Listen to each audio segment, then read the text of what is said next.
காணொளி காணும் நண்பர்களுக்காக நலனுக்காக நோய் எதிர்ப்பு சக்தியை கொடுக்கக்கூடிய நெல்லிக்காய் இஞ்சி ஜூஸ் எப்படி செய்வது என்பதை முதல்ல இதே மாதிரி கட்டி எடுத்துக்கோங்க.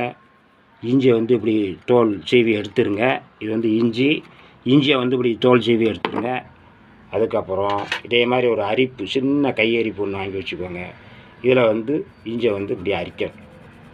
அரிச்ச விழுது பாருங்கள், இதில் வேகமாக சேரும் அந்த விழுதோட.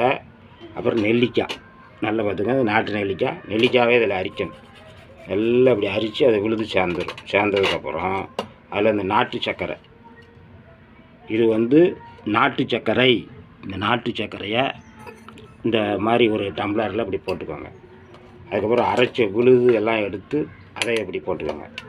அதுக்கப்புறம் இந்த மாதிரி ஃப்ளாஸ்க் ஒன்று வாங்கி வச்சுக்கோங்க, கருப்பு கலர் ஃப்ளாஸ்கில் வெந்நீர் இருக்கும்.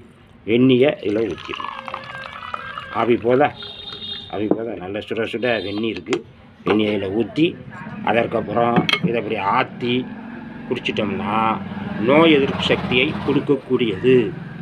நோய் எதிர்ப்பு சக்தியை கொடுக்கக்கூடிய ஆரஞ்சு, நெல்லிக்காய், இஞ்சி ஜூஸ். இது எளிமையான முறை. இது செஞ்சு பயன்பட அன்புடன் வேண்டி விரும்பி கேட்டுக்கொள்கிறோம்.